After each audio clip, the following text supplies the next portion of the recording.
won't say the organization, as I'm out there trying to figure out what I want to do next.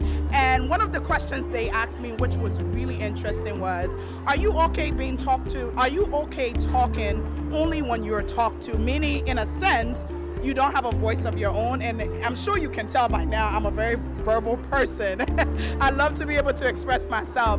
So when you're in front of a panel that says to you, are you okay talking only when you're being talked to? Because we are a bunch of really smart and intelligent people, and sometimes we don't necessarily need to hear from you. And I realized pretty quickly that wasn't the position for me. I was asked about the role of military and how I feel about working, that the military is involved in development, and I thought that was because I'm sort of powerless in influencing that sort of engagement. I didn't feel like it was a fair question.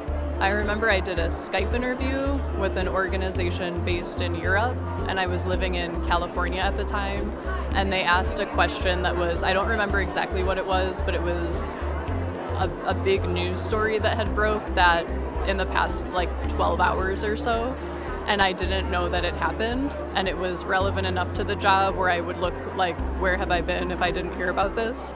But luckily I was saved because they were like, wait, you woke up at 5 a.m., that news must have not gotten to you yet. So one time I was asked about how to improve application lines at U.S. Consular Service booths.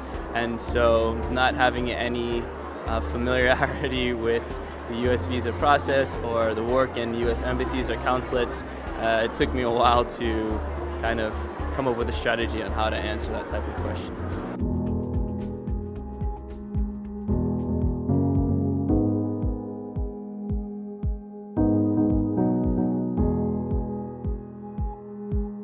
I just tried to put a human face on it, and I basically told the person, I said, look, my personal view I don't think will at all matter.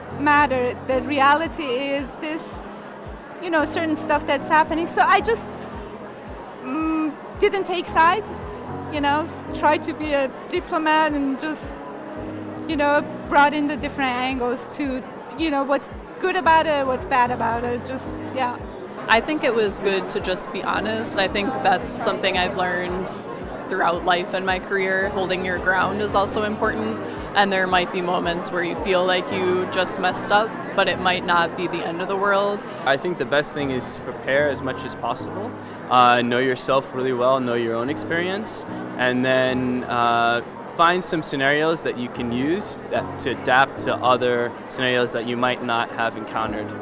Finding transferable skills. Exactly.